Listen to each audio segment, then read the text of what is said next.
Hi, I'm Peter Sidwell and welcome to my kitchen. Today, I'm going to show you how to make the ultimate garlic bread with MasterClass. We've got smart ceramic bakeware.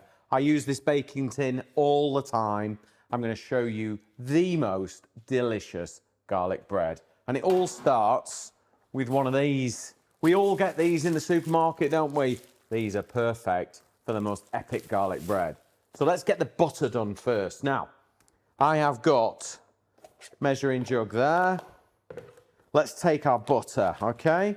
So we've got 250 grams of butter. If you're going to make your own garlic butter, make a batch, a whole block's worth. Keep it in the fridge, keep it in the freezer if you like. But I'm going to show you some extra flavors to make it the very best. And that's what I'm doing with MasterClass, showing you how to make the everyday amazing, even better, more delicious, minimal effort, maximum return. So get all that butter in. This is room temperature. All right, let's put that to one side. Garlic, fresh garlic, none of that jarred stuff. Okay, 4 good cloves of garlic we want. Let's move that to one side. 20 centimeter cook's knife, all right, edge keeper, absolutely perfect. It's got a little sharpener in there. So you put it in, it sharpens it. Take it out, sharpens it. Every kitchen needs one. So, just crush your garlic. So that's 4 cloves of garlic. Just crush them with the back of your knife. And then let's just get rid of any little excess. Right, chop them up, okay? Just run your knife through. And then again and again. If you're not comfortable with a knife, you can also grate your garlic straight in if you like, all right? I'm gonna use that in a minute. So we chop the garlic. This garlic butter is amazing for all sorts of things, not just garlic bread. You know, if you're pan frying a steak or a bit of fish, just chuck a bit in, it's amazing. Right, in with our garlic. That's that done.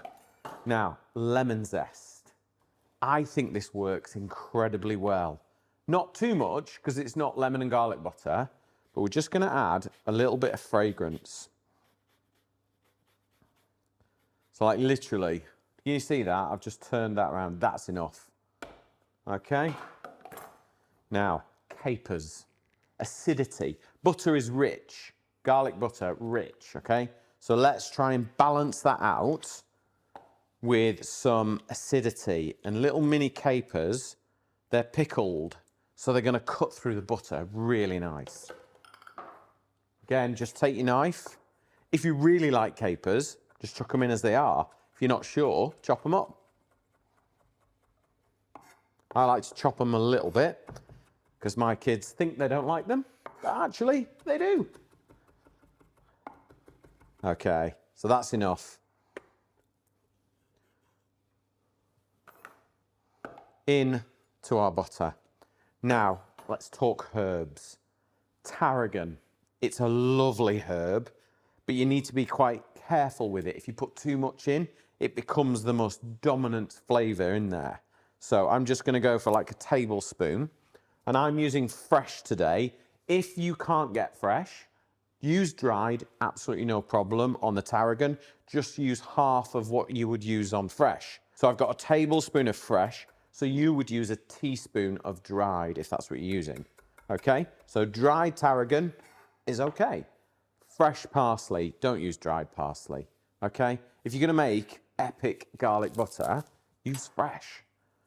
Tear off the stalk and then just bundle it up and just chop it, okay? Chop it all the way through. And this gives us a really fresh, vibrant garlic butter, not just that kind of dried, mixed herb flavored garlic butter that's just a bit bleh. This is fresh, delicious, amazing. All right, once you've made it, then you've got it for loads of different things. So in it goes. Parsley and tarragon. This garlic butter, by the way, is amazing, just with grilled fish as well. Now that we've got that in, let's give it a season. This is unsalted butter, so I'm salting it. If you're using salted butter, don't worry about this bit. And then fresh black pepper. I like to get that in there, get some seasoning in. Okay, now back of your spoon and just mix that butter together till it's soft and it's distributed all the way through. Right, so that is the garlic butter all mixed. Now, it's time for le baguette, okay? So if you go to the supermarket in the evening, any baguettes that haven't sold, they're a bit cheaper, perfect for this job. You don't need it to be really soft and fluffy. But I'm gonna cut this in half so it fits in the oven. And then all we need to do is cut in 2/3 of the way. Okay, so serrated knife. Honestly, you won't want to go back to the supermarket stuff. You'll want to make fresh. I like the end bit. Extra crunchy. And then take your garlic butter, open it up, and don't be shy with the butter, yeah? Let a bit sit on top as well. That's okay, because it'll all just melt in together. In fact, I'm going to use a knife. Might be a little bit easier. There we go. Spread all that along the top. And then what I like to do is make sure that we've got plenty of butter sitting on the top of that bread. Look at that. That is ready for the oven. I'm going to do the same with the other half, and then we're ready to bake. 10 minutes in the oven, 180 degrees, and you will have the best garlic bread ever.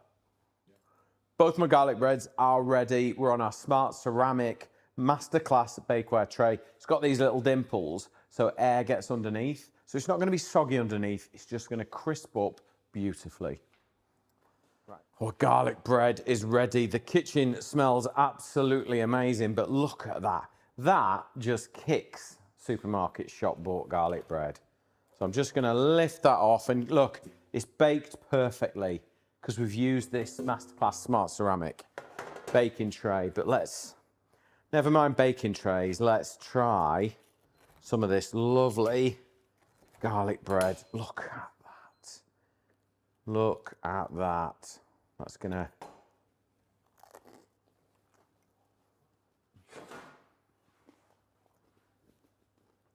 That is serious garlic bread. You've got to make this.